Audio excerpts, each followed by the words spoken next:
Angin malam berembus pelan, membawa aroma bunga melati dari halaman depan. Laras duduk di teras belakang, menatap kosong ke arah kolam ikan yang diterangi lampu taman.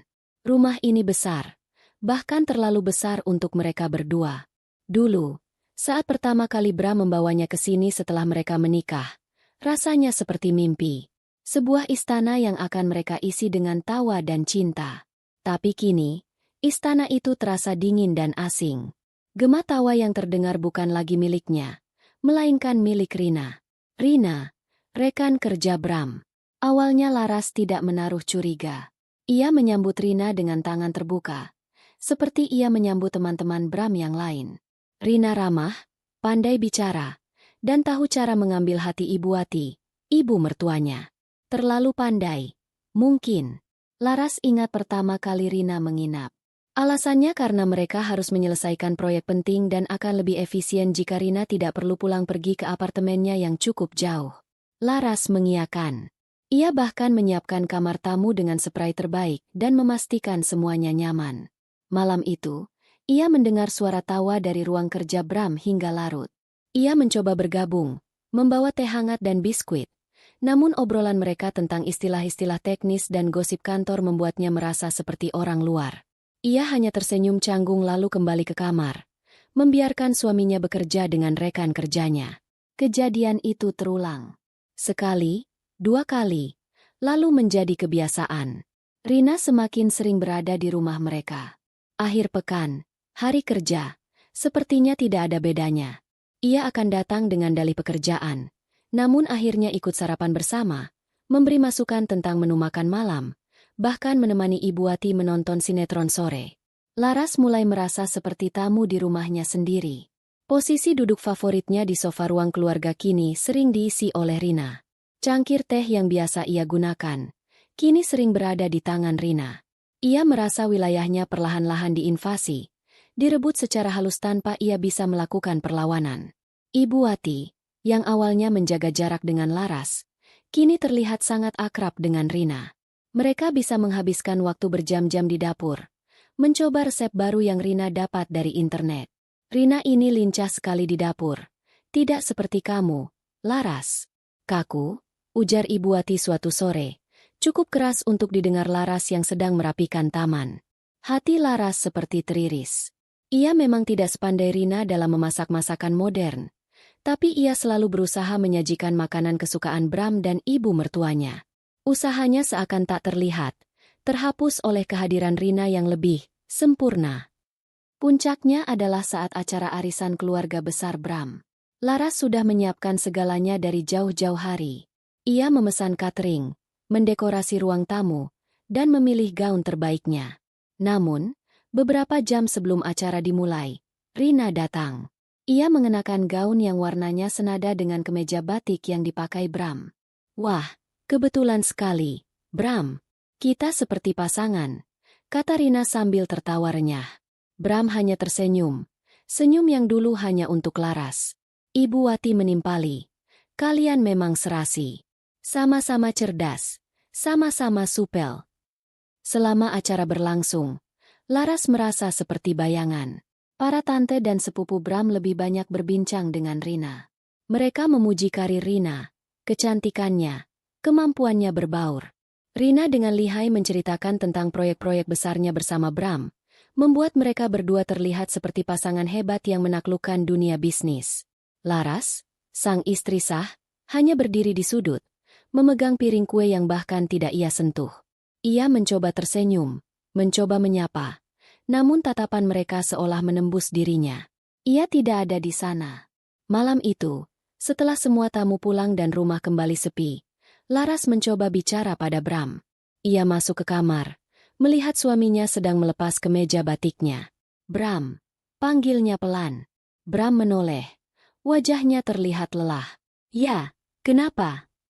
Aku merasa tidak nyaman dengan Rina. Laras memulai. Suaranya sedikit bergetar. Ia memilih kata-katanya dengan hati-hati. Dia terlalu sering di sini. Orang-orang jadi salah paham. Bram menghela napas panjang. Napas yang selalu ia keluarkan saat merasa Laras akan memulai percakapan yang tidak ia sukai. Salah paham bagaimana? Rina itu rekan kerjaku. Laras. Dia banyak membantuku. Proyek yang sedang kami kerjakan ini sangat penting untuk karierku. Tapi ini rumah kita, Bram. Bukan kantor.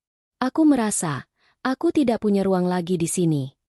Jangan berlebihan, kata Bram. Nadanya mulai meninggi. Kamu cemburu. Itu saja. Kenapa kamu tidak bisa melihatnya sebagai teman? Ibu saja bisa akrab dengannya. Kamu seharusnya belajar dari ibu, belajar bagaimana bersosialisasi. Kata-kata itu menusuk lebih dalam dari pisau. Jadi, ini salahnya? Ia yang tidak bisa bersosialisasi? Ia yang cemburu buta? Laras menatap Bram, mencari sosok suami yang dulu selalu membelanya, yang dulu akan menggenggam tangannya dan berkata semuanya akan baik-baik saja.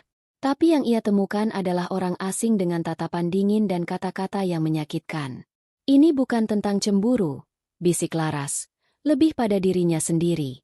Lalu tentang apa? Tantang Bram. Rina membantu ibu di dapur, menemaninya ngobrol. Kamu lebih sering diam di kamar atau sibuk dengan tanamanmu. Jangan salahkan Rina kalau ibu lebih menyukainya. Laras terdiam. Ia tidak punya kekuatan untuk berdebat lagi. Setiap kata yang keluar dari mulutnya seolah menjadi bensin yang menyulut amarah Bram. Ia hanya menunduk, merasakan air mata panas mulai menggenang di pelupuk matanya. Ia tidak ingin menangis di depan Bram. Ia tidak ingin memberinya kepuasan dengan melihatnya rapuh. Ia berbalik, berjalan pelan menuju teras belakang, tempatnya sekarang. Tempat di mana ia bisa merasakan sedikit kedamaian, meskipun semu. Ia menatap bayangan dirinya di permukaan air kolam. Seorang wanita yang kehilangan kilaunya. Seorang istri yang menjadi orang asing di istananya sendiri. Duri itu, duri bernama Rina, sudah tertancap terlalu dalam. Dan yang lebih menyakitkan, suaminya sendiri yang menancapkannya, dibantu oleh ibu mertuanya. Laras memejamkan mata, membiarkan angin malam menyapu air matanya yang akhirnya jatuh. Ia tahu, ini baru permulaan. Malam yang lebih gelap masih akan datang. Hari-hari berikutnya terasa semakin berat. Kehadiran Rina bukan lagi insidental, melainkan sebuah kepastian. Ia bahkan sudah punya cangkir sendiri di dapur, dengan inisial R yang dibelikan Ibu Wati. Laras melihatnya suatu pagi, dan hatinya terasa diremas. Sebuah simbol kecil, namun pesannya sangat jelas. Rina adalah bagian dari rumah ini. Laras mencoba mengabaikannya. Ia menyibukkan diri dengan taman bunganya, menuangkan seluruh kesedihan dan kekecewaannya pada kelopak-kelopak mawar dan anggrek. Tanaman-tanaman itu setidaknya tidak pernah menghakiminya. Mereka tumbuh dan mekar sebagai jawaban atas perawatannya. Suatu siang, saat Laras sedang memangkas daun kering, ia mendengar percakapan dari ruang keluarga. Suara Ibu Wati dan Rina. Ia tidak bermaksud menguping, tapi suara mereka cukup jelas terbawa angin. Anak itu, Laras, benar-benar tidak peka, kata Ibu Wati. Bram sudah mau naik jabatan, seharusnya didukung penuh. Istrinya malah cemberut terus. Bisanya cuma menghabiskan uang Bram untuk bunga-bunga tidak berguna itu. Mungkin Laras lelah, Tante. Jawab Rina dengan nada yang dibuat terdengar simpatik. Mengurus rumah sebesar ini kan tidak mudah. Apalagi dia tidak terbiasa dengan lingkungan seperti kita. Kalau aku jadi dia, aku akan lebih aktif mencari tahu apa yang disukai Mas Bram, bagaimana cara membuatnya senang. Nah, itu bedanya kamu dengan dia, Rin. Kamu itu perempuan cerdas. Kamu tahu apa yang harus dilakukan. Kadang ibu berpikir, kenapa bukan kamu yang jadi menantu ibu? Laras membeku. Tangannya yang memegang gunting tanaman gemetar. Kata-kata itu, diucapkan dengan begitu enteng, menghancurkan sisa-sisa pertahanannya. Jadi begitu, di mata ibu mertuanya, ia adalah menantu yang salah. Sebuah kesalahan yang seharusnya bisa diperbaiki jika saja Bram bertemu Rina lebih dulu. Laras segera masuk ke dalam rumah melalui pintu samping, langsung menuju kamarnya. Ia tidak ingin mereka melihatnya. Ia tidak ingin mereka tahu bahwa ia mendengar semuanya. Di dalam kamar, ia mengunci pintu, menyandarkan tubuhnya di sana, dan membiarkan isak tangis yang sejak tadi ia tahan akhirnya pecah. Ia menangis tanpa suara, menggigit bantal agar tidak ada yang mendengarnya. Ia menangisi nasibnya, menangisi pernikahannya, menangisi dirinya sendiri yang begitu bodoh karena berpikir cinta saja sudah cukup. Hari itu seharusnya menjadi milikku. Milik Alina. Hari di mana aku akan mengikat janji suci dengan Danu. Pria yang selama 2 tahun terakhir berhasil meyakinkanku bahwa cinta sejati tidak memandang status. Aku, yang sengaja menanggalkan semua kemewahan yang melekat pada namaku sejak lahir, merasa telah menemukan pelabuhan terakhirku. Sebuah gedung serbaguna di pinggir kota menjadi saksi bisu pilihan hidupku. Tidak ada pilar-pilar marmer atau lampu kristal yang biasa menghiasi langit-langit rumahku. Yang ada hanya dekorasi bunga kertas, taplak meja dari kain satin sintetis, dan alunan musik dari pengeras suara yang sesekali berbunyi mendengung. Bagiku, semua itu sempurna. Kesederhanaan ini adalah istanaku, istana yang kubangun bersama Danu. Ibuku, Ibu Riana, duduk di sampingku dengan senyum yang tak pernah pudar. Gaun brokat sederhana yang ia kenakan tampak begitu anggun di tubuhnya yang ringkih. Ia menggenggam tanganku erat, menyalurkan ketenangan yang hanya bisa diberikan oleh seorang ibu. "Kamu cantik sekali, Nak," bisiknya. Matanya berkaca-kaca. Aku membalas senyumnya, merasakan kebahagiaan yang meluap-luap. Semua pengorbananku untuk hidup seperti orang biasa terasa terbayar lunas hari ini. Aku akan menikah dengan pria yang kucintai, dan ibuku ada di sini untuk menyaksikannya. Namun, di seberang meja, ada sepasang mata yang menatap kami dengan tatapan yang berbeda. Ibu Santi, calon ibu mertuaku, tidak pernah bisa menyembunyikan rasa superiornya. Sejak awal perkenalan kami, ia selalu memandangku dan ibuku sebelah mata. Di matanya, kami hanyalah keluarga biasa dari kampung yang beruntung bisa menggaet putranya yang seorang manajer tingkat menengah di sebuah perusahaan swasta. Hari ini pun, di hari yang seharusnya penuh sukacita, ia tak henti-hentinya menebar duri. "Alina, gaunmu ini unik, ya, sederhana sekali," ujarnya saat aku dan Danu berjalan menyambut tamu. Kata, unik, dan sederhana, ia ucapkan dengan penekanan yang membuatnya terdengar seperti hinaan. Danu hanya tersenyum canggung, menarik tanganku seolah memintaku untuk tidak mempedulikannya. Aku menurut. Demi Danu, aku akan menelan semua ini. Saat jamuan makan dimulai, sindiran itu berlanjut. "Wah, cateringnya benar-benar dipilih yang paling hemat." "Ya, Danu? Tidak apa-apa, yang penting kan niatnya." Katanya cukup keras hingga terdengar oleh beberapa tamu di meja kami. Wajah ibuku sedikit memerah, tapi ia tetap tersenyum.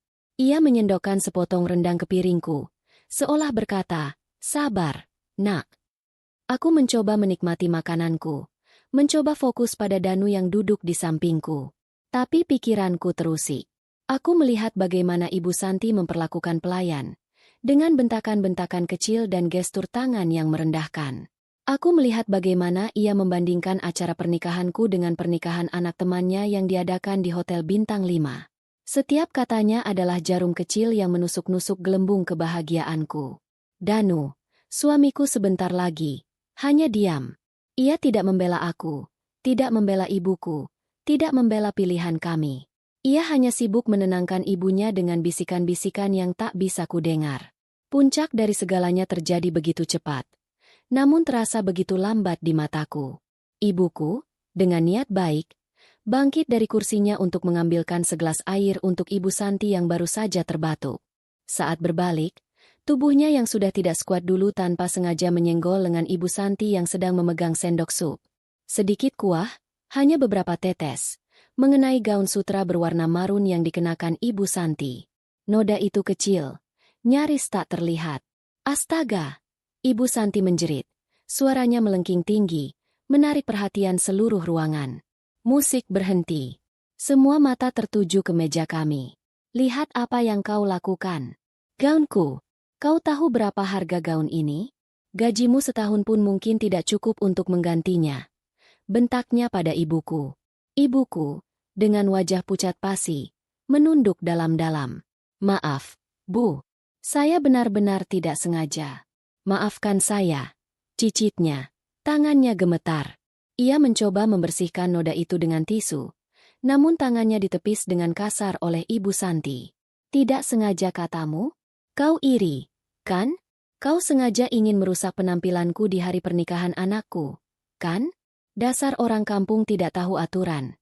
Makian itu terus meluncur, tajam dan menghina. Danu akhirnya berdiri. "Mah, sudah, Mah. Malu didengar orang," katanya pelan, mencoba menarik lengan ibunya. Tapi Ibu Santi sudah dirasuki amarah. Matanya yang nyalang menatap semangkuk sup jagung panas yang masih mengepul di atas meja. Dengan gerakan yang tidak akan pernah kulupakan seumur hidupku, ia meraih mangkuk itu. Aku melihatnya. Aku melihat niat jahat di matanya. Aku ingin berteriak, ingin bergerak, tapi tubuhku membeku. Semua terjadi dalam hitungan detik. Ia mengangkat mangkuk itu dan, dengan sengaja, menyiramkan seluruh isinya ke arah ibuku. Arg! Jeritan kesakitan ibuku memecah keheningan. Sup panas itu tumpah di bagian dada dan lengannya. Gaun brokatnya basah kuyup, dan kulitnya yang putih langsung memerah. Air mata mengalir di pipinya, bukan hanya karena rasa sakit fisik, tapi juga karena penghinaan yang begitu dalam. Hening! Seluruh ruangan terpaku. Para tamu ternganga, tidak percaya dengan apa yang baru saja mereka saksikan.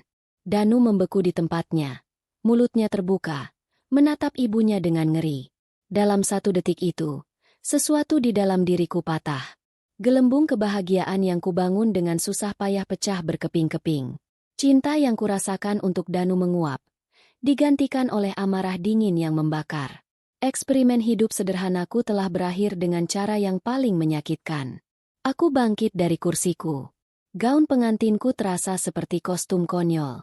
Aku berjalan mendekati ibuku, melepas selendang dari bahuku dan dengan lembut menyelimuti lengannya yang melepuh. Aku menatapnya, dan dalam tatapan itu, aku berjanji tanpa suara. Ini tidak akan kubiarkan. Kemudian, aku berbalik.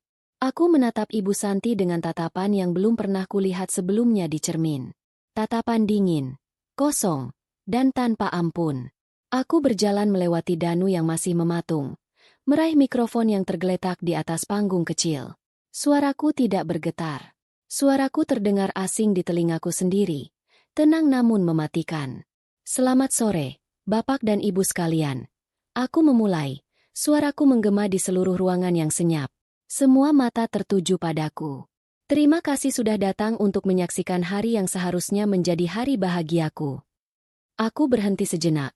Mataku menyapu wajah Ibu Santi yang kini menatapku dengan campuran kaget dan angkuh. Lalu, aku menatap Danu, yang wajahnya penuh kebingungan dan ketakutan. Hari ini, di depan kalian semua, saya belajar satu hal. Bahwa kesederhanaan yang tulus bisa dianggap sebagai kehinaan oleh mereka yang hatinya busuk. Dan cinta ternyata tidak cukup kuat untuk melawan kelemahan. Aku mengalihkan pandanganku kembali ke Ibu Santi. "Untuk Anda, Ibu Santi," kataku, setiap kataku ucapkan dengan jelas. "Anda telah menyiram ibu saya dengan sup panas. Tapi yang Anda siram sebenarnya adalah masa depan putra Anda sendiri." Akhirnya, aku menarik napas dalam-dalam dan mengucapkan kalimat yang akan mengubah segalanya. Pernikahan ini batal. Detik ini juga.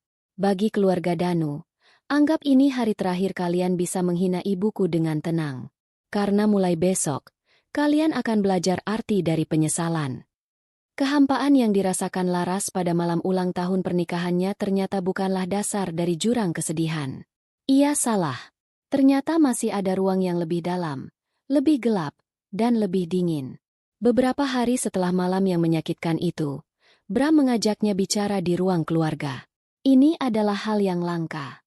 Biasanya, Bram akan menghindarinya. Laras merasakan firasat buruk, namun ia tetap duduk di seberang suaminya, menjaga jarak aman di antara mereka. Rina dan Ibu Wati tidak ada di sana. Sebuah keanehan lain yang membuat jantungnya berdebar tidak karuan. Bram tidak menatapnya. Pandangannya tertuju pada sebuah majalah bisnis yang tergeletak di atas meja, seolah isi majalah itu jauh lebih menarik daripada wajah istrinya. "Laras," ia memulai. Suaranya rendah dan terdengar dipaksakan. "Ada yang ingin aku bicarakan." Laras hanya diam, menunggu. Ia sudah lelah memulai percakapan, lelah bertanya. Ia hanya akan menjadi pendengar sekarang. Aku dan Ibu berpikir dan Rina juga setuju, ini demi kebaikan bersama. lanjut Bram, menyebut nama Rina seolah nama itu adalah bagian dari sumpah suci. Kami lihat kamu sepertinya butuh lebih banyak ruang untuk dirimu sendiri. Kamu sering menyendiri, kan? Di taman, di dapur. Sepertinya kamu tidak nyaman dengan keramaian. Laras ingin tertawa. Tawa yang paling pahit. Ia tidak nyaman bukan karena keramaian, tapi karena siapa yang meramaikannya. Tapi ia menahan diri. Jadi begini, Bram akhirnya mengangkat wajahnya. Tapi tatapannya hanya sekilas mengenai Laras sebelum jatuh lagi. Kamar di belakang, yang dulu dipakai pembantu, kan kosong. Tempatnya lebih privat. Ada pintu langsung ke taman belakang. Kamu suka taman, kan? Mungkin kamu akan lebih nyaman di sana. Lebih tenang. Setiap kata yang diucapkan Bram terasa seperti tamparan tanpa suara. Ia tidak sedang menawarkan pilihan. Ia sedang memberikan perintah. Perintah untuk menyingkir. Perintah untuk pindah dari kamar utama, kamar mereka, kamar pernikahan mereka, ke sebuah kamar bekas pembantu. Ini bukan lagi pengusiran halus. Ini adalah pengusiran yang terang-terangan. Ia diturunkan kastanya di rumahnya sendiri. Dari seorang ratu, menjadi tamu, lalu kini menjadi pesuruh yang bahkan tidak dibutuhkan tenaganya. Kenapa? Hanya satu kata itu yang berhasil keluar dari bibir Laras. Suaranya serak. Supaya kamu lebih tenang, ulang Bram, seolah alasan itu masuk akal. Selain itu, Rina sering harus menginap untuk urusan pekerjaan. Kamar tamu jadi sering terpakai. Kadang kami butuh ruang lebih untuk rapat atau menyimpan dokumen. Kamar kita yang sekarang kan luas, bisa dimanfaatkan. Kamar kita. Bram masih menggunakan kata itu, tapi Laras tahu. Kita, yang dimaksud Bram bukan lagi dirinya dan Laras. Kita, yang baru adalah Bram, Rina, dan mungkin juga ibunya. Laras adalah kamu. Pihak luar. Laras tidak menjawab. Ia tidak berteriak, tidak memohon, tidak menangis. Ia hanya menatap Bram dengan tatapan kosong. Di dalam dirinya, sesuatu yang terakhir, sesuatu yang rapuh, akhirnya patah. Tidak ada lagi yang bisa diperbaiki. Ia mengangguk pelan, sangat pelan. Anggukan itu bukan tanda persetujuan, melainkan tanda menyerah pada pertempuran yang sudah lama ia tahu ia akan kalah. Ia bangkit berdiri, kakinya terasa seperti jeli. Ia berjalan menuju kamar utama tanpa mengucapkan sepatah kata pun lagi. Di dalam kamar, ia melihat sekeliling. Tempat tidur besar di mana ia dan Bram berbagi mimpi. Meja rias tempat ia berdandan setiap pagi. Lemari besar yang berisi pakaian mereka berdua, tergantung berdampingan. Semua terasa seperti artefak dari kehidupan lain, dari masa lalu yang jauh. Ia mulai mengemasi barang-barangnya. Bukan dengan emosi yang meledak-ledak, tapi dengan ketenangan yang mengerikan. Ia melipat pakaiannya satu persatu. Daster batiknya, beberapa gaun yang sudah jarang ia pakai, kemeja lamanya. Ia memasukkannya ke dalam sebuah koper tua yang ia temukan di gudang. Bram tidak membantunya. Ia tidak masuk ke kamar sama sekali. Seolah-olah proses pemindahan ini adalah sesuatu yang memalukan, sesuatu yang lebih baik tidak dilihat. Laras menyeret kopernya sendiri menyusuri lorong yang terasa begitu panjang. Ia membuka pintu kamar belakang. Bau apek dan lembab langsung menyergap hidungnya. Ruangan itu kecil. Mungkin hanya sepertiga dari ukuran kamar mandi di kamar utama. Hanya ada satu ranjang besi tua dengan kasur kapuk yang tipis dan kempes. Satu jendela kecil yang menghadap langsung ke dinding bata tetangga, menghalangi masuknya cahaya matahari. Cat di dindingnya mengelupas di beberapa tempat, menunjukkan bekas rembesan air. Ini adalah tempatnya sekarang. Ini adalah cerminan posisinya di rumah ini. Sebuah ruang sisa, tidak penting, dan terbuang. Ia meletakkan kopernya di sudut. Ia tidak punya keinginan untuk menata barang-barangnya. Ia hanya duduk di tepi ranjang yang berderit, menatap dinding yang mengelupas. Ia duduk di sana untuk waktu yang sangat lama, hingga senja datang dan ruangan itu menjadi gelap gulita. Ia tidak menyalakan lampu. Ia hanya duduk dalam gelap, membiarkan dinginnya ruangan meresap ke dalam tulangnya. Kehidupan di kamar belakang adalah sebuah pengasingan total. Ia punya akses langsung ke taman, seperti kata Bram. Tapi itu bukan lagi sebuah anugerah, melainkan sebuah penegasan akan tempatnya, Di luar, ia akan mendengar suara tawa dari ruang makan saat ia sedang menyirami tanaman cabainya. Ia akan melihat siluet Bram dan Rina bekerja bersama di ruang kerja dari jendelanya yang kecil. Ia benar-benar terpisah dari kehidupan utama di rumah itu. Suatu sore, ia kembali ke kamar utama untuk mengambil beberapa buku yang tertinggal. Saat ia membuka lemari, ia terkejut. Sisi tempat pakaiannya dulu tergantung kini sudah kosong. Ia panik sejenak, sebelum matanya menangkap sebuah koper besar yang tergeletak di sudut ruangan. Koper miliknya. Ia membukanya. Di dalamnya, semua sisa pakaiannya, barang-barang pribadinya, dijejalkan begitu saja tanpa dilipat. Kusut dan berantakan. Seolah-olah seseorang telah meraup semua miliknya dan melemparkannya ke dalam koper dengan jijik. Ia tahu siapa yang melakukannya. Ibu Wati atau Rina. Atau mungkin keduanya. Ini adalah pesan lain untuknya. Pesan bahwa kehadirannya, bahkan dalam bentuk barang-barang, tidak lagi diinginkan di ruangan itu. Pukulan terakhir datang seminggu kemudian. Laras pergi ke supermarket kecil di ujung jalan untuk membeli pupuk dan beberapa kebutuhan pribadinya. Saat di kasir, kartunya ditolak. "Maaf Bu, kartunya tidak bisa," kata kasir itu dengan pelan. Laras mencoba lagi. Gagal. Wajahnya memerah karena malu. Orang-orang di antrian belakangnya mulai berbisik. Dengan tangan gemetar, ia mengeluarkan sisa uang tunai dari dompetnya. Jumlahnya tidak banyak, hanya cukup untuk membayar setengah dari belanjaannya. Ia terpaksa meninggalkan sisanya di meja kasir. Malam itu, ia menunggu Bram pulang. Ia harus bertanya. Ia harus tahu apa yang terjadi. Saat Bram akhirnya muncul, Laras mencegatnya di dekat dapur. "Bram, kartu ATM-ku diblokir," katanya langsung, tanpa basa-basi. Bram tampak tidak terkejut. "Oh, iya. Aku yang memblokirnya." "Kenapa?" tanya Laras. Suaranya nyaris tidak terdengar. Keputusan itu tidak datang seperti badai. Ia tidak lahir dari ledakan amarah atau isak tangis yang putus asa. Keputusan itu datang seperti fajar setelah malam yang panjang dan gelap. Ia datang dengan tenang, jernih, dan tidak terbantahkan. Laras duduk di ranjang besinya yang dingin, menatap secari kertas di tangannya. Struk dari supermarket yang menunjukkan transaksi gagal dan daftar belanjaan yang terpaksa ia tinggalkan. Secari kertas itu adalah simbol dari posisinya saat ini. Tidak berdaya, tidak berarti, dan tidak memiliki apa-apa. Malam itu, setelah penghinaan di supermarket dan penjelasan dingin Bram tentang uang saku, Laras tidak bisa tidur. Tapi untuk pertama kalinya setelah sekian lama, pikirannya tidak dipenuhi oleh rasa sakit atau kesedihan. Pikirannya tajam dan fokus. Ia memutar ulang semua kejadian dalam beberapa bulan terakhir. Invasi Rina yang halus, bisikan jahat Ibu Wati, perubahan sikap Bram, pengasingan ke kamar belakang, dan puncaknya, pelucutan hak finansialnya. Semua itu bukan lagi serangkaian tragedi yang menimpanya, melainkan serangkaian bukti. Bukti yang tak terbantahkan bahwa ia harus pergi. Ia akhirnya mengerti. Bertahan di rumah ini bukanlah sebuah bentuk kesetiaan atau kesabaran.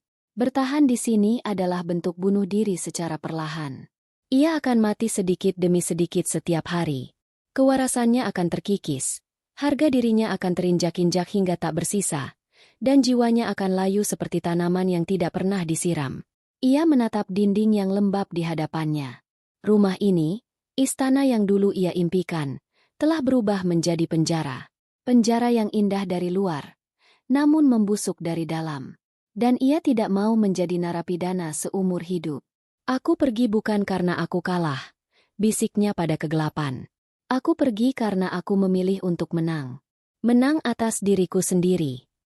Fajar yang datang keesokan paginya terasa berbeda. Cahaya pucat yang menyusup melalui celah jendela kecilnya tidak lagi terasa menyedihkan. Cahaya itu membawa harapan. Laras bangkit dari tempat tidur dengan sebuah tujuan. Ia tidak lagi bergerak seperti bayangan. Ada energi baru yang mengalir di dalam dirinya. Energi yang lahir dari sebuah keputusan tegas. Rencananya mulai terbentuk di kepalanya. Ia harus melakukannya dengan rapi dan diam-diam. Ia tidak ingin ada drama. Ia tidak ingin memberi mereka kepuasan dengan melihatnya pergi sebagai korban yang menyedihkan. Ia akan pergi dengan kepala tegak. Langkah pertamanya adalah mengumpulkan sumber daya. Uang saku mingguan yang diberikan Bram, yang ia terima dengan senyum tipis yang tidak mereka mengerti, tidak pernah ia belanjakan sepenuhnya. Ia menabungnya sedikit demi sedikit, menyimpannya di dalam sebuah buku tua yang ia sembunyikan di bawah kasur. Jumlahnya tidak banyak, tapi cukup untuk memulai. Ia juga memiliki beberapa perhiasan emas, hadiah dari almarhumah ibunya. Itu adalah satu-satunya harta yang benar-benar miliknya, yang tidak bisa disentuh oleh Bram atau Rina. Ia akan menjualnya. Ia mulai bergerak. Saat seisi rumah sibuk dengan urusan mereka, Laras menyelinap keluar. Ia pergi ke toko perhiasan di pasar, tempat yang ramai dan tidak akan ada yang memperhatikannya. Dengan berat hati, ia melepaskan kalung dan gelang peninggalan ibunya. Tapi ia tahu, ibunya akan mengerti. Ibunya pasti ingin ia menggunakan harta itu untuk menyelamatkan hidupnya. Uang hasil penjualan perhiasan itu ia simpan dengan aman. Kini ia punya modal. Langkah kedua adalah mencari tempat tinggal. Ia tidak bisa menggunakan laptop di rumah karena ia tahu Bram bisa melacaknya. Ia pergi ke sebuah warung internet kecil di pinggir kota. Di bilik yang sempit dan panas, ia mulai mencari informasi tentang kontrakan murah. Ia tidak butuh yang mewah. Ia hanya butuh tempat yang aman, tempat di mana ia bisa bernapas dengan lega. Setelah berjam-jam mencari, ia menemukan satu yang cocok. Sebuah paviliun kecil di belakang rumah seorang ibu tua. Harganya terjangkau, dan yang terpenting, lokasinya cukup jauh dari dunianya saat ini. Ia mencatat nomor teleponnya. Langkah ketiga, dan yang paling sulit, adalah menyortir barang-barangnya. Ia hanya bisa membawa satu koper. Ia harus memilih dengan cermat apa yang akan ia bawa ke kehidupan barunya. Ia membuka koper besar tempat pakaiannya dijejalkan. Ia tidak lagi merasa sakit melihatnya. Ia hanya melihatnya sebagai tumpukan kain. Ia memilih beberapa pakaian yang paling sederhana dan fungsional. Ia menemukan beberapa buku tentang keuangan dan investasi yang ia beli sebelum menikah. Saat ia masih bekerja, ia memasukkannya ke dalam koper. Buku-buku itu adalah pengingat bahwa ia pernah menjadi seorang wanita mandiri dengan karir dan pengetahuan. Ia juga memasukkan sebuah foto kecil. Foto dirinya bersama almarhumah ibunya. Hanya itu. Ia meninggalkan semua gaun mahal yang dibelikan Bram. Semua barang yang mengingatkannya pada kehidupan di rumah ini. Ia tidak ingin membawa beban masa lalu. Selama hari-hari perencanaan itu, Laras berubah. Ia menjadi pengamat yang tenang. Ia melihat interaksi antara Bram, Rina, dan Ibu Wati dengan tatapan yang nyaris klinis. Ia melihat bagaimana Rina memanipulasi Bram dengan pujian dan keluhan halus. Ia melihat bagaimana Ibu Wati begitu haus akan perhatian dan validasi dari Rina. Ia melihat bagaimana Bram, suaminya, menjadi begitu lemah dan mudah dikendalikan, kehilangan semua jejak pria yang dulu ia cintai. Dan anehnya, ia tidak lagi merasa benci. Ia merasa kasihan. Mereka terperangkap dalam permainan mereka sendiri, sebuah drama yang mereka ciptakan dan mereka nikmati. Ia hanya tidak ingin menjadi salah satu aktornya lagi. Suatu malam, ia sedang berada di taman ketika Bram dan Rina berjalan melewatinya. Mereka sedang tertawa, merencanakan liburan akhir tahun ke Eropa. Tempat yang selalu Laras impikan untuk dikunjungi bersama Bram. Dulu, mendengar itu akan menghancurkan hatinya. Tapi malam itu, ia hanya tersenyum tipis dalam kegelapan. Biarkan saja mereka pergi. Ia juga akan memulai perjalanannya sendiri. Perjalanan yang mungkin tidak semewah Eropa, tapi jauh lebih berarti. Perjalanan untuk menemukan kembali rumah di dalam dirinya sendiri. Hari keberangkatan ia pilih dengan saksama. Hari kerja, saat Bram dan Rina sudah pasti pergi ke kantor, dan Ibu Wati sedang pergi ke pengajian rutinnya. Pagi itu, ia bangun seperti biasa. Ia menyirami tanamannya untuk terakhir kali, mengucapkan selamat tinggal pada setiap pot bunga dan sayuran yang telah menemaninya dalam kesendirian. Ia kemudian masuk ke kamarnya, menarik koper dari bawah ranjang, dan mengenakan pakaian terbaik yang ia sisakan. Ia berjalan keluar dari kamar belakang itu tanpa menoleh lagi. Ia melewati dapur, ruang makan, dan ruang keluarga yang luas dan sunyi. Ia berhenti sejenak di depan pintu utama. Ia tidak merasakan kesedihan. Ia tidak merasakan penyesalan. Yang ia rasakan adalah kelegaan. Kelegaan yang begitu besar hingga membuatnya sulit bernapas. Ia membuka pintu, melangkah keluar, dan menutupnya kembali di belakangnya dengan pelan. Ia tidak membantingnya. Tidak ada amarah. Hanya sebuah penutupan yang tenang dan tegas. Ia berjalan menyusuri jalanan komplek yang familiar, menyeret kopernya, menuju sebuah kehidupan baru yang menantinya. Ia tidak tahu apa yang akan terjadi di depan sana, tapi satu hal yang pasti, ia bebas. Dan kebebasan itu terasa seperti rumah. Begini, Laras, semua pengeluaran rumah sekarang diatur oleh Rina. Dia lebih ahli dalam manajemen keuangan. Ini untuk efisiensi. Kamu tidak perlu khawatir. Semua kebutuhanmu akan dipenuhi. Setiap minggu, aku akan memberimu uang saku. Itu lebih dari cukup untuk kebutuhanmu membeli pupuk atau apapun itu. Uang saku. Seperti anak kecil. Seperti seorang tanggungan yang tidak punya hak atas apapun. Laras menatap Bram, pria yang dulu berjanji akan berbagi segalanya dengannya. Kini, pria itu merampas hak finansialnya, kemandiriannya, harga dirinya. Ia merasa telanjang. Benar-benar tidak punya apa-apa lagi. Rumah ini bukan rumahnya. Kamar ini bukan kamarnya. Suami ini bukan suaminya. Bahkan uang yang mereka hasilkan bersama pun bukan lagi miliknya. Ia telah dilucuti dari segalanya. Diasingkan secara fisik, emosional, dan kini, finansial. Di dalam kamar belakang yang sempit dan gelap itu, Laras tidak lagi merasa sedih. Kesedihan adalah emosi yang terlalu mewah. Yang ia rasakan adalah hawa dingin dari sebuah kesadaran. Kesadaran bahwa ia harus pergi. Bukan lari, tapi pergi. Untuk menyelamatkan satu-satunya hal yang masih tersisa, dirinya sendiri. Perjalanan dengan angkutan umum ke alamat yang tertera di secari kertas terasa seperti perjalanan ke dunia lain. Laras menatap keluar jendela, melihat pemandangan komplek perumahan mewah perlahan berganti dengan jalanan yang lebih sempit, toko-toko kelontong, dan rumah-rumah yang lebih sederhana. Udara terasa lebih hangat, lebih hidup. Suara tawa anak-anak yang bermain di gang, aroma masakan dari warung Tegal, semua itu terasa begitu nyata, begitu membumi. Ia merasa seperti baru saja keluar dari sebuah gelembung kaca yang dingin dan steril. Kontrakan itu adalah sebuah paviliun kecil di belakang rumah utama yang asri. Pemiliknya, Bu Anita, seorang janda pensiunan guru, menyambutnya dengan senyum ramah yang tulus. Senyum yang tidak menuntut apa-apa, tidak menghakimi. Silakan masuk, Nak Laras. Maaf ya, tempatnya kecil, katanya dengan suara lembut. Ini lebih dari cukup, Bu. Terima kasih, jawab Laras. Dan ia benar-benar bersungguh-sungguh. Ruangan itu memang kecil. Hanya ada satu kamar yang berfungsi sebagai ruang tidur sekaligus ruang tamu, sebuah dapur mungil, dan kamar mandi. Tapi tempat itu bersih. Dindingnya dicat putih, lantainya keramik yang sejuk, dan ada jendela besar yang menghadap ke sebuah taman kecil milik Bu Anita, penuh dengan pot-pot bunga Kamboja dan bougainville. Cahaya matahari sore masuk dengan leluasa, membuat ruangan itu terasa hangat dan terang. Setelah berbulan-bulan hidup dalam pengapnya kamar belakang, tempat ini terasa seperti istana. Istana yang sesungguhnya. Hari-hari pertama terasa aneh. Kesunyian di sekelilingnya adalah miliknya. Ia bisa memutuskan kapan harus bangun, apa yang harus dimakan, lagu apa yang ingin ia dengarkan. Ia tidak perlu lagi berjalan mengendap-endap atau menahan napas setiap kali mendengar suara langkah kaki. Kebebasan itu pada awalnya terasa melumpuhkan. Ia terlalu terbiasa hidup dalam kewaspadaan.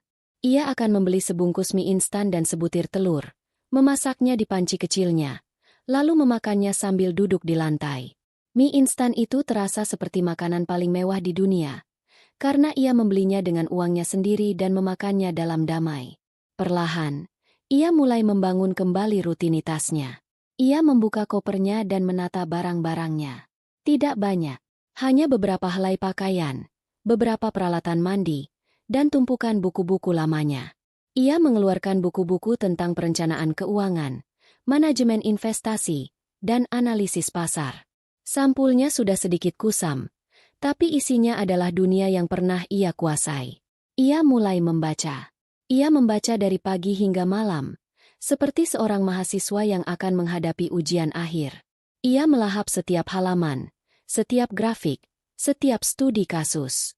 Ia bukan hanya membaca untuk mengingat. Ia membaca untuk menemukan kembali dirinya.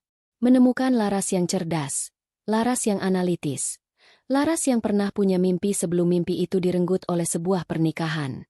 Setelah seminggu membenamkan diri dalam buku, ia tahu ia harus mulai mencari pekerjaan. Uang tabungannya tidak akan bertahan selamanya. Ia pergi ke warung internet lagi, membuat sebuah daftar riwayat hidup yang sederhana. Ia menuliskan pengalaman kerjanya sebelum menikah, sebagai seorang analis keuangan junior di sebuah perusahaan sekuritas. Sudah lebih dari 5 tahun yang lalu.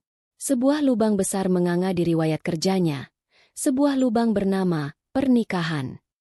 Ia mencoba melamar ke beberapa perusahaan besar. Ia mengirimkan surel, mengisi formulir daring. Tapi tidak ada jawaban. Penolakan-penolakan bisu itu sedikit menggoyahkan kepercayaan dirinya yang baru tumbuh. Dunia sudah berubah. Ia merasa tertinggal. Suatu sore, ia sedang duduk termenung di teras pavilionnya saat Bu Anita menghampirinya. "Kok melamun, Nak Laras?" Laras tersenyum. "Sedang memikirkan pekerjaan, Bu." "Nak Laras kan pintar soal hitung-hitungan, kan?" kata Bu Anita. "Anak saya, si Dani, itu baru buka warung kopi kecil-kecilan. Tapi pusing dia, Bu.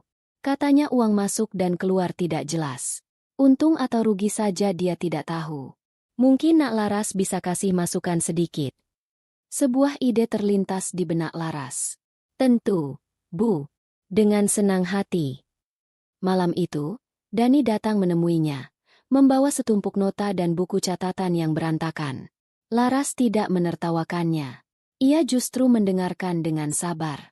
Ia menanyakan semua hal. Harga beli biji kopi, biaya sewa tempat, tagihan listrik, jumlah cangkir yang terjual setiap hari. Kemudian, dengan telaten, ia membuatkan sebuah sistem pembukuan yang sangat sederhana menggunakan buku kas biasa. Ia menunjukkan pada Dani bagaimana cara mencatat setiap pemasukan dan pengeluaran, bagaimana cara menghitung harga pokok penjualan, dan bagaimana cara melihat laba bersih di akhir bulan. Ia menjelaskannya dengan bahasa yang mudah dimengerti, tanpa istilah-istilah rumit yang dulu sering ia dengar dari Bram dan Rina. Dani menatap hasil kerja Laras dengan mata berbinar. "Wah, Mbak, ini luar biasa. Sekarang saya jadi paham di mana letak kebocoran uang saya. Terima kasih banyak, Mbak." Dani bersikeras untuk membayarnya. Laras awalnya menolak, tapi Dani memaksanya. "Ini ilmu, Mbak. Ilmu itu mahal. Saya tidak bisa menerimanya gratis." Uang yang diberikan Dani tidak banyak. Tapi saat Laras memegang lembaran uang itu di tangannya, ia merasakan sebuah kebanggaan yang luar biasa. Ini adalah uang pertama yang ia hasilkan sendiri setelah bertahun-tahun.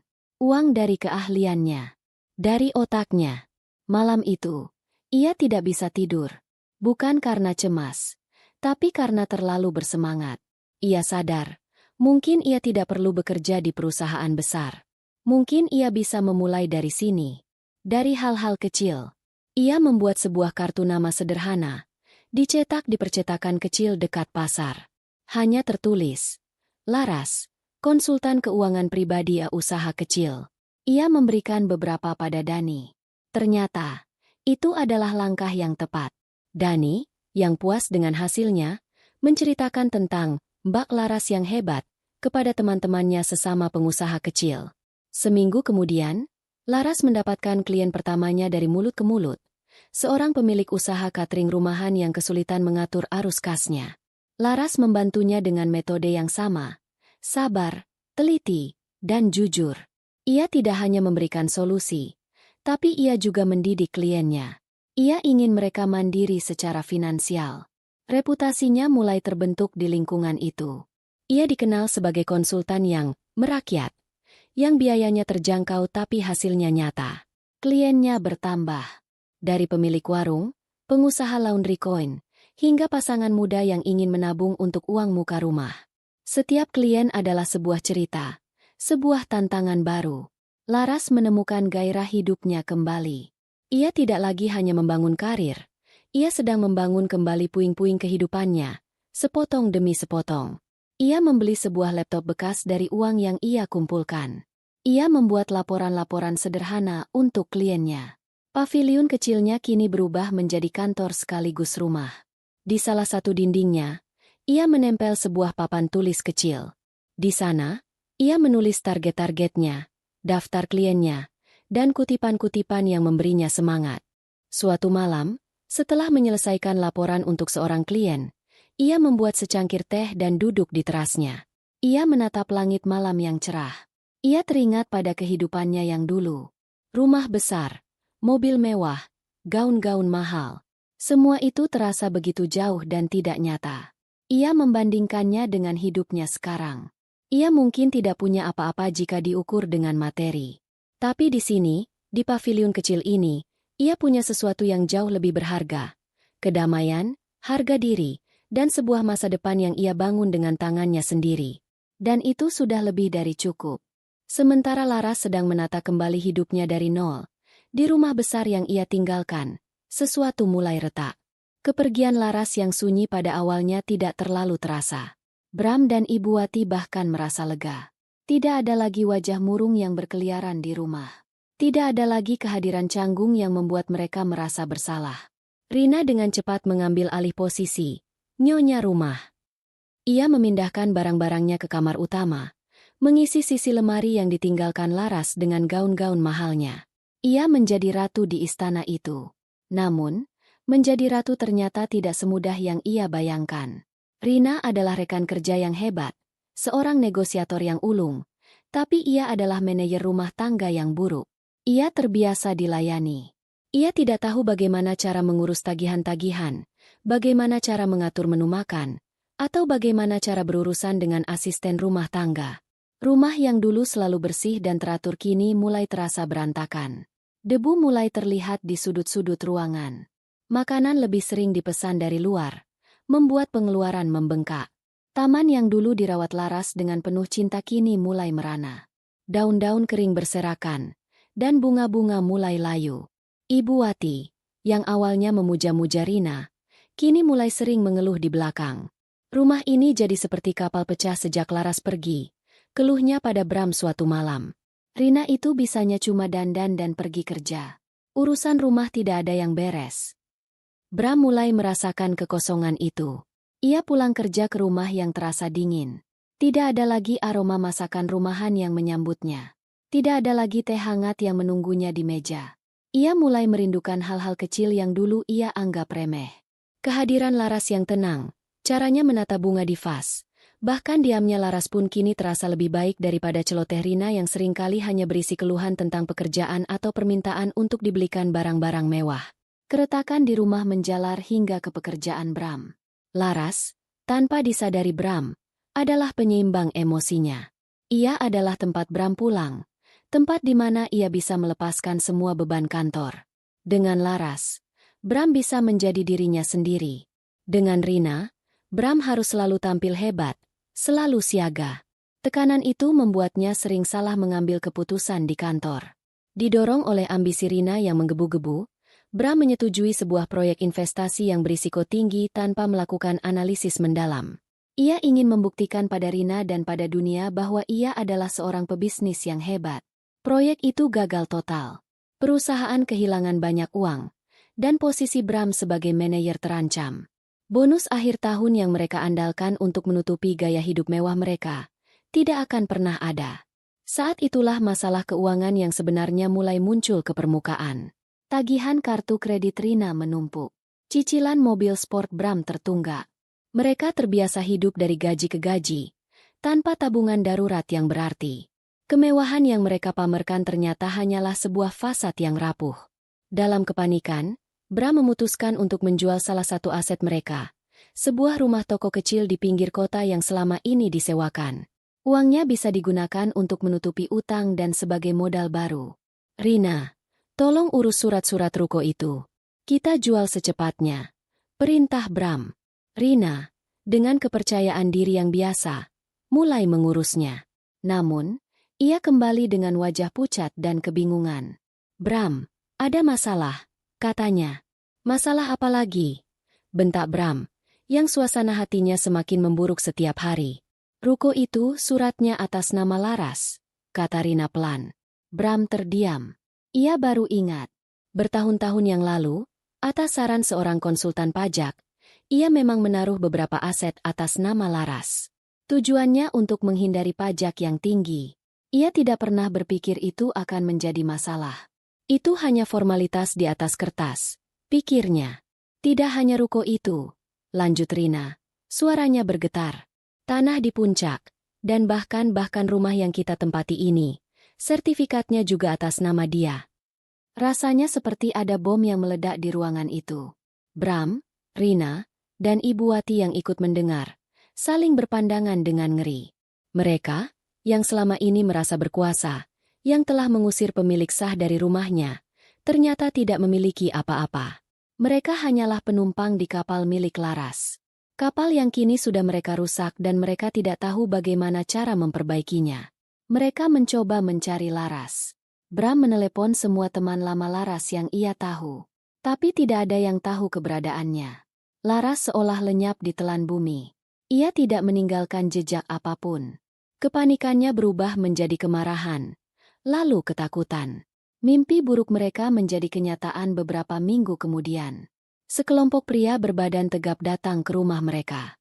Mereka adalah penagih utang dari bank tempat Bram mengambil pinjaman untuk proyeknya yang gagal. Mereka berbicara dengan suara keras, membuat para tetangga keluar untuk menonton. Pemandangan yang sangat memalukan. Mobil sport Bram diambil paksa hari itu juga. Kemewahan mereka dilucuti satu persatu. TV kabel diputus, internet dimatikan. Mereka bahkan harus berhemat listrik. Rumah besar itu kini terasa seperti gua yang gelap dan angker. Pertengkaran terjadi setiap hari. Bram menyalahkan ambisi Rina. Rina menyalahkan kebodohan Bram. Ibu Wati menyalahkan keduanya, sambil terus meratapi nasibnya. Suatu malam, mereka bertiga duduk di ruang makan yang gelap, hanya diterangi oleh sebatang lilin. Tidak ada makanan di meja. Mereka tidak punya uang untuk memesan makanan lagi. Di tengah keheningan yang mencekam itu, mereka akhirnya menyadari satu hal. Mereka tidak hanya kehilangan harta. Mereka telah kehilangan segalanya karena keserakahan dan keangkuhan mereka.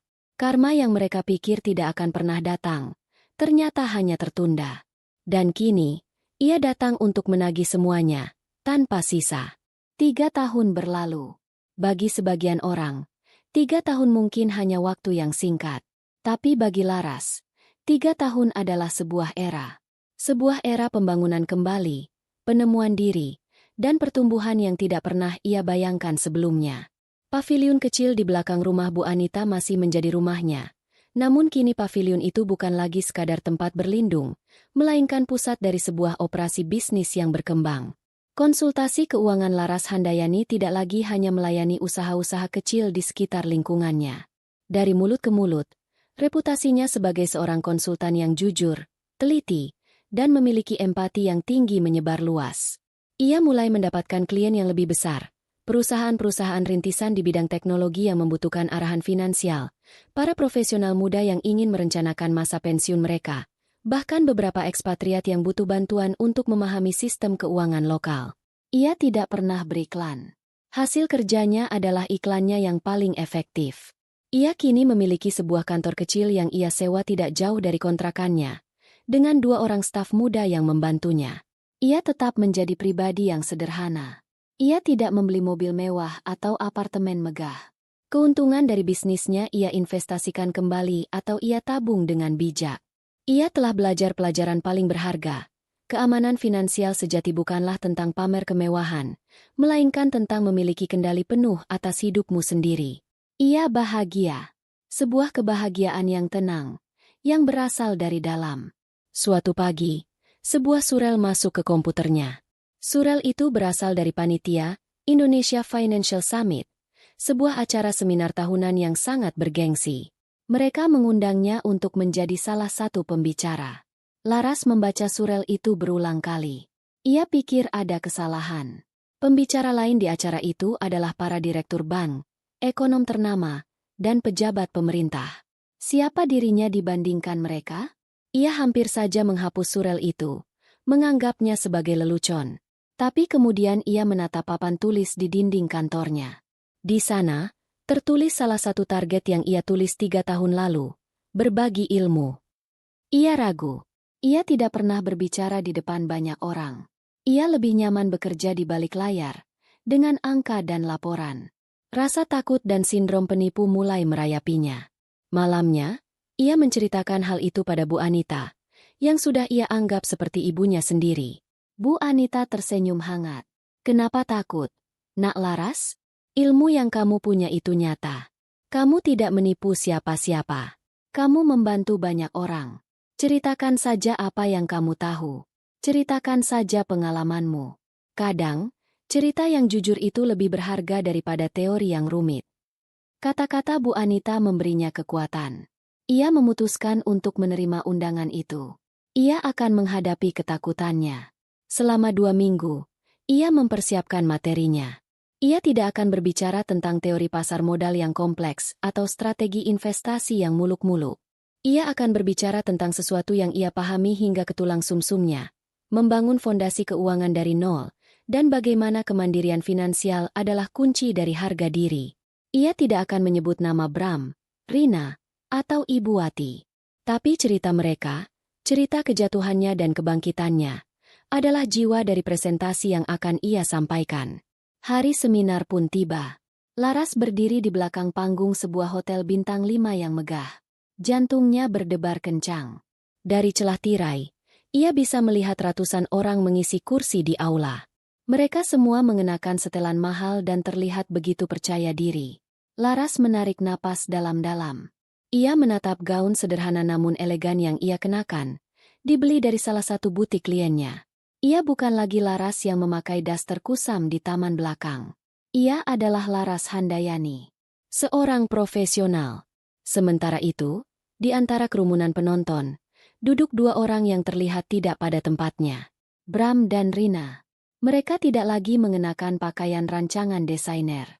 Pakaian mereka terlihat kusam dan sedikit kebesaran, seolah-olah tubuh mereka menyusut. Mereka datang ke seminar itu dengan tiket paling murah, yang mereka beli dengan sisa uang mereka. Mereka datang dengan harapan putus asa, berharap bisa menemukan sebuah ide ajaib, sebuah jalan keluar dari labirin utang dan kegagalan yang menjerat mereka. Mereka telah kehilangan rumah besar itu setahun yang lalu. Kini mereka tinggal di sebuah apartemen sewaan yang sempit dan pengap. Mereka membaca daftar pembicara. Nama, Laras Handayani, tidak berarti apa-apa bagi mereka. Mereka pikir itu hanya nama seorang konsultan lain yang sedang naik daun. Mereka duduk dengan gelisah, mendengarkan pembicara pertama dan kedua dengan setengah hati. Kemudian, pembawa acara naik ke panggung. Dan untuk sesi berikutnya, kita akan mendengarkan perspektif yang unik tentang kemandirian finansial. Beliau membangun bisnis konsultasinya dari nol dan telah menjadi inspirasi bagi banyak pengusaha muda. Mari kita sambut Laras Handayani. Saat nama itu disebut, Bram dan Rina tidak langsung bereaksi. Tapi kemudian, sesosok wanita yang familiar berjalan ke tengah panggung. Wanita itu bergerak dengan anggun, dengan senyum tenang di wajahnya. Rambutnya ditata rapi, dan matanya memancarkan kepercayaan diri. Rina menyipitkan matanya. Bram, bisiknya. Suaranya tercekat. Itu tidak mungkin.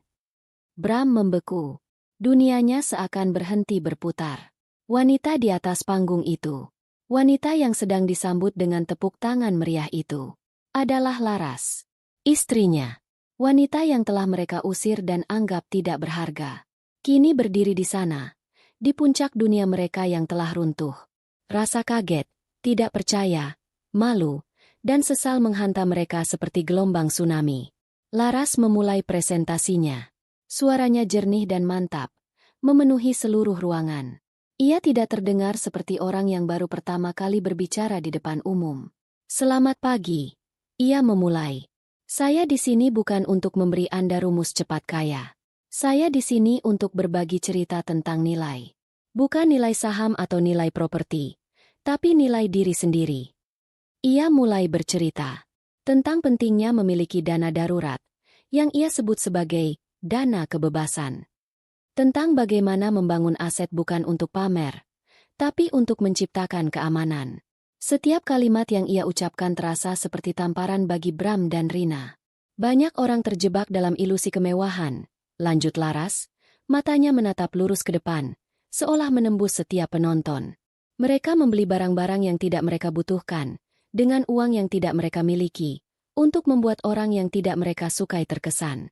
Padahal, harga diri sejati tidak bisa dibeli. Ia tidak menempel pada tas bermerek atau mobil sport. Harga diri sejati dibangun dari dalam.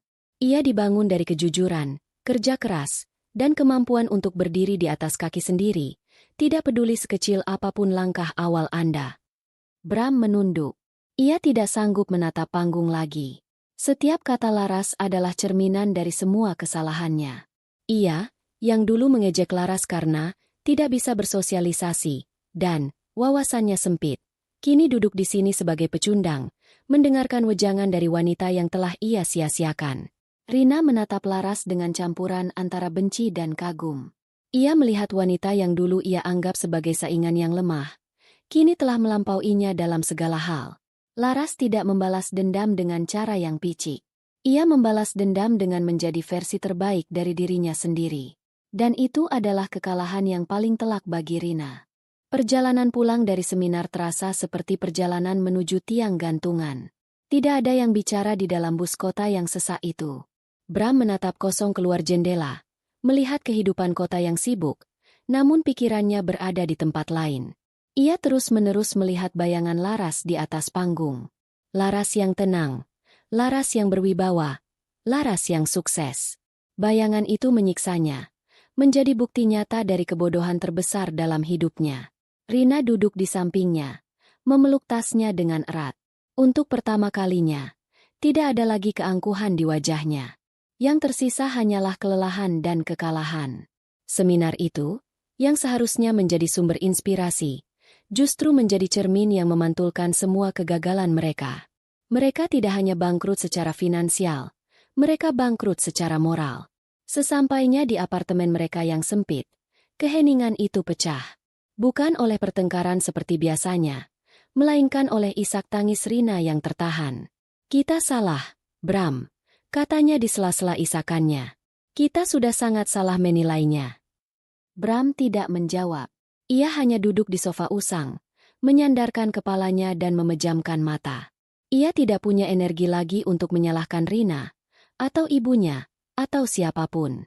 Ia tahu, kesalahan terbesar ada pada dirinya. Ia yang membiarkan bisikan-bisikan jahat meracuni pikirannya. Ia yang terlalu lemah untuk membela istrinya sendiri. Ia yang menukar berlian dengan batu kali. Dia memegang segalanya, kan? Lanjut Rina. Aset-aset itu. Dia pasti sudah menjualnya dan menggunakan uangnya untuk membangun bisnisnya. Pikiran itu menyentak Bram. Sebuah harapan kecil yang licik mulai merayap di hatinya. Mungkin belum, katanya pelan. Mungkin kita masih punya kesempatan. Mereka menghabiskan sisa malam itu dengan sebuah percakapan yang jujur untuk pertama kalinya. Mereka mengakui kesalahan masing-masing.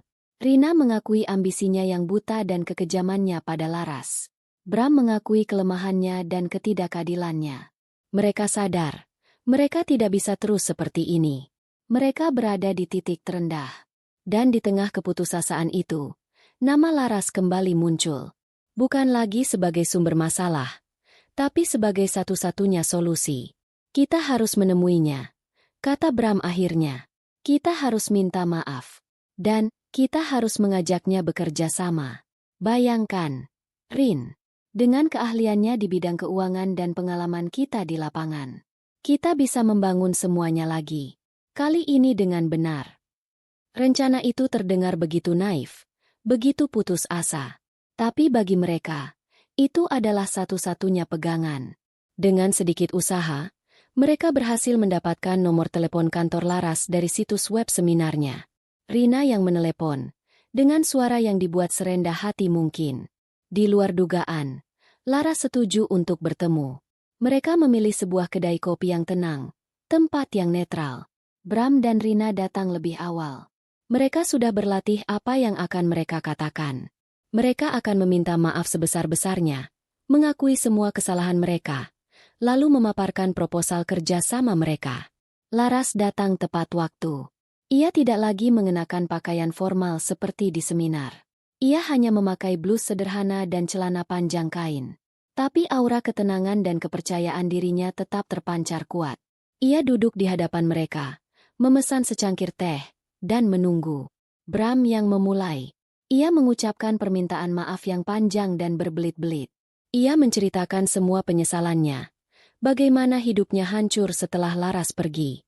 Rina menimpali dengan air mata, memohon pengampunan dari Laras. Laras hanya mendengarkan dengan sabar, tanpa ekspresi, sesekali menyeruput tehnya. Setelah rentetan permintaan maaf itu selesai, Bram sampai pada inti tujuannya. Laras, kami tahu kami tidak pantas memintamu, tapi kami tidak punya pilihan lain. Kami butuh bantuanmu. Aset-aset itu, mari kita gunakan bersama untuk membangun bisnis baru. Bertiga, kamu yang pegang kendali keuangan. Kami janji akan mengikuti semua arahanmu. Kita bisa menjadi tim yang hebat lagi. Laras meletakkan cangkirnya dengan pelan. Ia menatap Bram, lalu Rina. Tatapannya tidak dingin, tapi juga tidak hangat. Tatapannya jernih. Bram, Rina, ia memulai. Suaranya tenang dan tegas. Aku menghargai permintaan maaf kalian. Dan aku menerimanya. Sedikit kelegaan tampak di wajah Bram dan Rina.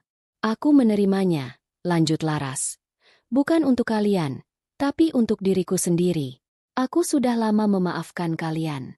Karena aku sadar, menyimpan dendam dan kemarahan itu seperti meminum racun tapi berharap orang lain yang mati.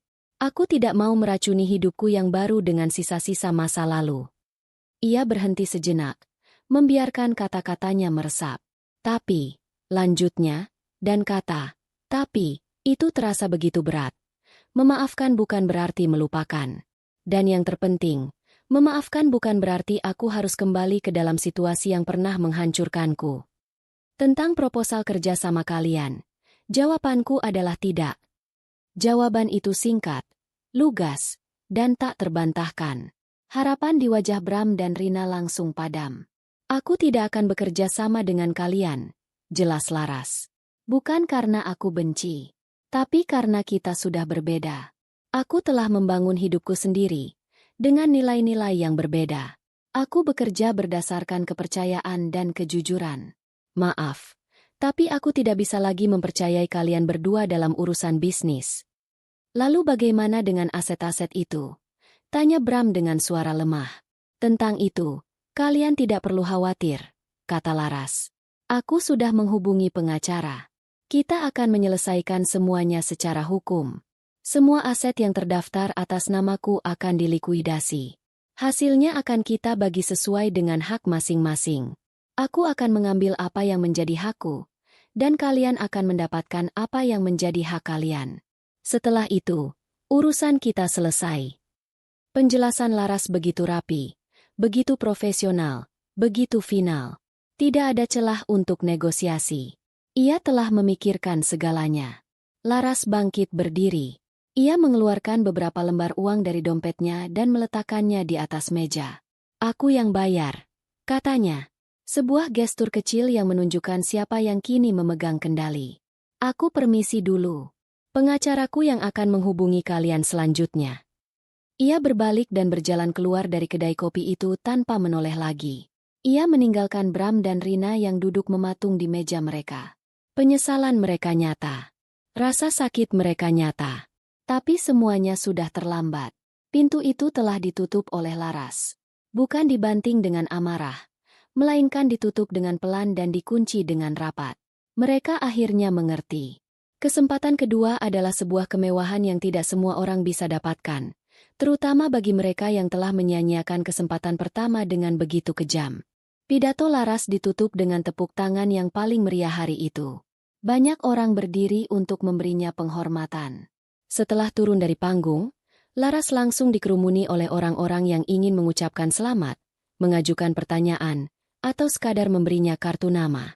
Ia melayani mereka semua dengan senyum yang ramah dan rendah hati. Dari seberang ruangan, di tengah keramaian itu, matanya bertemu dengan mata Bram. Hanya sesaat. Tidak ada kemarahan di mata Laras. Tidak ada kemenangan. Yang ada hanya ketenangan.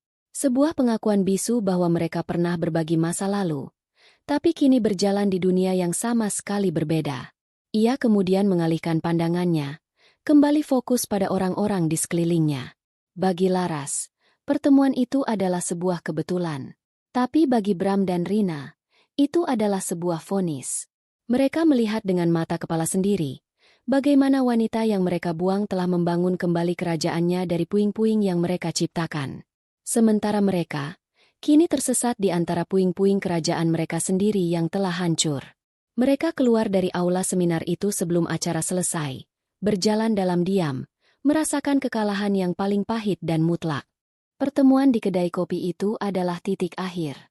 Setelah Laras berjalan keluar, ia tidak pernah lagi berbicara langsung dengan Bram atau Rina. Semua komunikasi selanjutnya dilakukan melalui perantara yang dingin dan efisien, pengacara. Proses likuidasi aset berjalan selama beberapa bulan. Itu adalah proses yang rumit dan terkadang emosional, tapi Laras menghadapinya dengan kepala dingin. Ia melihat tumpukan dokumen dan angka-angka itu bukan sebagai sisa-sisa dari pernikahan yang gagal, melainkan sebagai fondasi untuk masa depannya. Pengacaranya, seorang wanita paruh-baya yang tegas dan cerdas, sangat terkesan dengan ketenangan dan ketegasan Laras. "Anda adalah klien saya yang paling tegar," katanya suatu hari. Laras hanya tersenyum. Ia tidak merasa tegar. Ia hanya merasa sudah selesai dengan masa lalunya. Ia hanya ingin melangkah maju. Akhirnya, proses itu selesai. Sejumlah besar uang, yang merupakan haknya, masuk ke rekening banknya. Untuk sesaat, Laras hanya menatap deretan angka di layar komputernya. Jumlah itu bisa membelikannya apartemen mewah di pusat kota, mobil Eropa, atau liburan keliling dunia. Ia bisa saja meniru gaya hidup yang dulu membuatnya terasing. Tapi pikiran itu sama sekali tidak menarik baginya. Uang itu bukan untuk pamer. Uang itu adalah tiketnya menuju ketenangan sejati. Ia tahu apa yang ia inginkan. Sebuah rumah. Bukan sekadar bangunan, tapi sebuah tempat di mana akarnya bisa tumbuh dengan kuat. Ia tidak ingin lagi menyewa atau menumpang. Ia ingin memiliki sepetak tanah di bumi ini yang bisa ia sebut miliknya. Pencarian rumah itu menjadi sebuah petualangan yang menyenangkan. Setiap akhir pekan, ia akan menyisihkan waktu untuk mengunjungi beberapa lokasi. Para agen properti menunjukkan padanya rumah-rumah modern di komplek-komplek elit, lengkap dengan kolam renang dan desain interior yang mewah. Mereka menunjukkan rumah-rumah yang mirip dengan rumah yang dulu ia tinggali. Laras selalu menolaknya dengan sopan. "Bukan ini yang saya cari," katanya. Ia tidak mencari istana. Ia mencari sebuah sangkar burung yang hangat. Ia punya beberapa kriteria sederhana. Pertama, rumah itu harus punya halaman belakang yang cukup luas untuk sebuah taman. Kedua, harus ada banyak jendela agar cahaya matahari bisa masuk dengan leluasa. Ketiga, lokasinya harus berada di lingkungan yang tenang dan hijau, jauh dari kebisingan kota. Setelah hampir 2 bulan mencari, ia menemukannya. Sebuah rumah tua bergaya tahun 70-an, terletak di ujung jalan buntu di sebuah lingkungan yang asri. Rumah itu tidak besar, hanya memiliki 2 kamar tidur. Catnya sudah sedikit pudar dan pagarnya berkarat. Tapi rumah itu memiliki semua yang ia inginkan. Jendelanya besar-besar, dan di belakangnya terhampar halaman yang luas, meskipun saat itu hanya ditumbuhi rumput liar. Ada sebatang pohon mangga besar yang rindang di sudut halaman. Saat Laras melangkah masuk untuk pertama kalinya, ia merasakan sesuatu yang tidak ia rasakan di rumah-rumah lain, kedamaian. Rumah itu seolah menyambutnya pulang. Ia membelinya tanpa ragu. Proses penandatanganan akta jual beli di kantor notaris menjadi salah satu momen paling sakral dalam hidupnya. Saat ia memegang sertifikat tanah dengan namanya tertera di sana, tangannya sedikit gemetar. Ini bukan hanya secari kertas. Ini adalah bukti kemerdekaannya. Bukti bahwa ia telah berhasil membangun kembali hidupnya dari puing-puing. Ia tidak langsung pindah. Ia menghabiskan beberapa minggu berikutnya untuk merenovasi rumah itu. Bukan renovasi besar-besaran. Ia hanya mengecat ulang dindingnya dengan warna-warna hangat seperti krem dan hijau zaitun. Ia memperbaiki atap yang sedikit bocor dan mengganti pagar yang berkarat. Setiap sen yang ia keluarkan, setiap keputusan yang ia buat, adalah murni miliknya. Tidak ada suara Bram yang meremehkan seleranya. Tidak ada komentar sinis dari Ibu Wati. Kemudian datang bagian yang paling menyenangkan, mengisi rumah itu. Ia tidak membeli perabotan mahal. Ia justru senang berburu di toko-toko barang bekas dan pengrajin lokal. Ia membeli sebuah sofa kain yang nyaman, sebuah meja makan dari kayu solid, dan rak-rak buku yang ia pasang di sepanjang dinding ruang tamu. Ia mengisi rak-rak itu dengan buku-buku favoritnya. Ia membeli sebuah pemutar piringan hitam tua dan beberapa koleksi musik jazz klasik.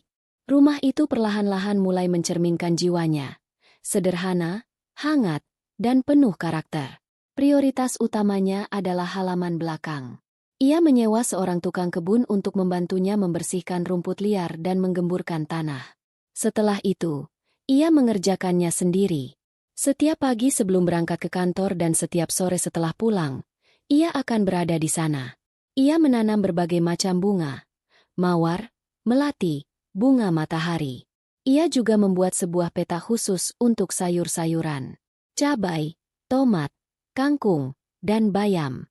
Ia bahkan menanam beberapa pohon buah-buahan, jeruk, jambu, dan rambutan. Bekerja dengan tanah membuatnya merasa terhubung dengan bumi, merasa membumi.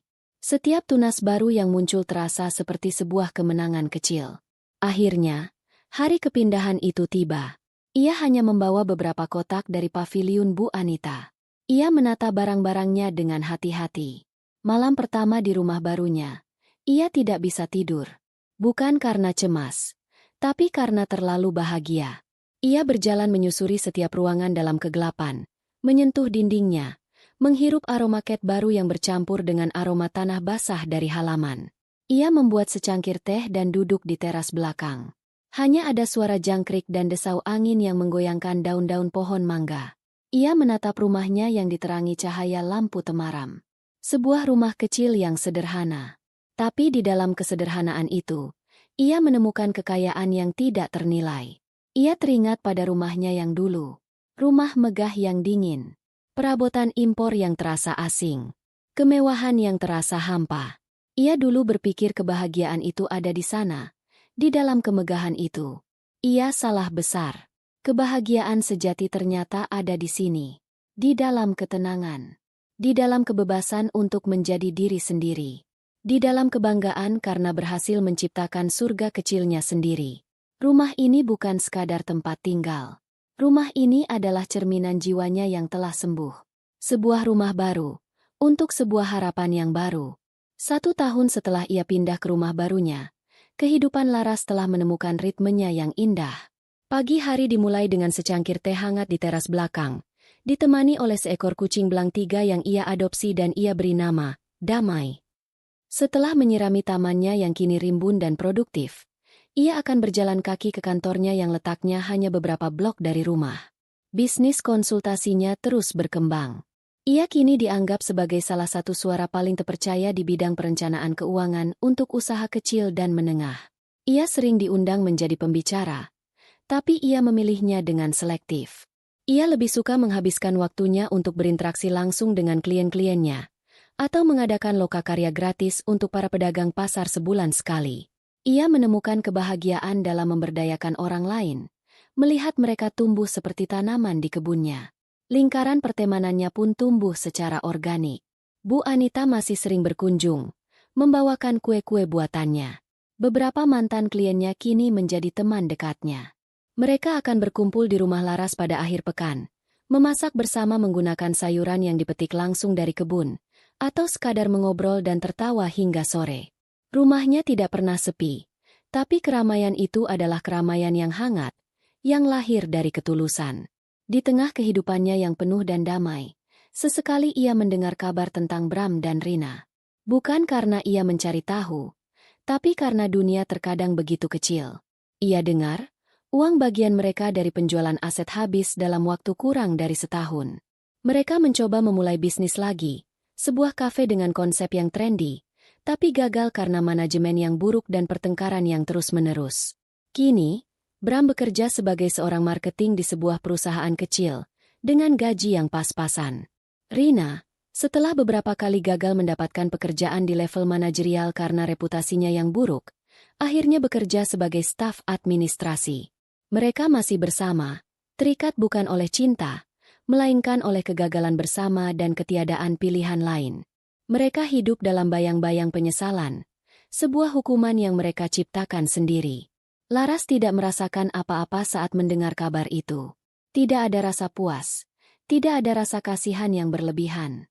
Kehidupan mereka adalah jalan yang mereka pilih. Sama seperti kehidupannya adalah jalan yang ia pilih. Ia terlalu sibuk menyirami tamannya sendiri untuk peduli apakah rumput di halaman orang lain lebih hijau atau lebih kering. Suatu sore, ia sedang membimbing salah seorang staf mudanya. Seorang gadis cerdas bernama Dewi yang mengingatkannya pada dirinya sendiri di masa lalu. Dewi sedang menghadapi masalah pribadi yang membuatnya kehilangan kepercayaan diri. "Saya merasa seperti gagal, Mbak Laras," kata Dewi dengan mata berkaca-kaca. Laras tersenyum. Ia mengajak Dewi duduk di taman belakang rumahnya. "Dewi," katanya lembut, "kemenangan terbesar dalam hidup ini seringkali tidak terlihat seperti kemenangan. Ia tidak datang dengan piala atau sorak-sorai. Kadang, kemenangan terbesar adalah keberanian untuk pergi dari sesuatu yang menyakitimu. Kadang, kemenangan adalah kesabaran untuk membangun kembali hidupmu dari nol, sepotong demi sepotong, meskipun tidak ada yang melihat atau bertepuk tangan." Ia berhenti sejenak, menatap pohon mangganya yang mulai berbuah. "Dan kemenangan yang paling sejati," lanjutnya, "adalah ketika kamu bisa duduk sendirian di rumah yang kamu bangun sendiri, merasa damai, dan tidak membutuhkan validasi dari siapapun untuk merasa utuh. Saat itulah kamu benar-benar menang." Dewi menatapnya dengan penuh kekaguman. Ia tidak tahu detail masa lalu Laras, tapi ia bisa merasakan kedalaman dan kebijaksanaan dari kata-kata itu. Malam itu, setelah semua pekerjaan selesai dan rumah kembali tenang, Laras duduk sendirian di terasnya. Damai, si kucing, mendengkur di pangkuannya. Udara malam terasa sejuk, membawa aroma bunga melati yang ia tanam di dekat pagar. Ia memejamkan mata, mendengarkan simfoni alam di sekelilingnya. Ia akhirnya mengerti arti dari kemenangan. Kemenangannya bukanlah saat ia melihat Bram dan Rina jatuh. Kemenangannya bukanlah saat ia berhasil membeli rumahnya sendiri. Itu semua hanyalah buah dari kemenangan yang sesungguhnya. Kemenangan yang sesungguhnya terjadi pada malam-malam sunyi di kamar belakang yang lembab, ketika ia memutuskan untuk memilih dirinya sendiri. Kemenangan itu terjadi saat ia menyeret kopernya sendirian, meninggalkan masa lalu tanpa menoleh. Kemenangan itu terjadi setiap kali ia menanam benih baru di tamannya. Gema kemenangannya bukanlah suara tepuk tangan di aula seminar. Gema kemenangannya adalah suara desau angin di kebunnya. Gema kemenangannya adalah dengkuran kucing di pangkuannya. Gema kemenangannya adalah detak jantungnya yang tenang dan teratur. Sebuah gema yang tidak akan pernah pudar, karena ia tidak berasal dari luar. Ia berasal dari dalam. Dari jiwa yang telah menemukan jalan pulangnya.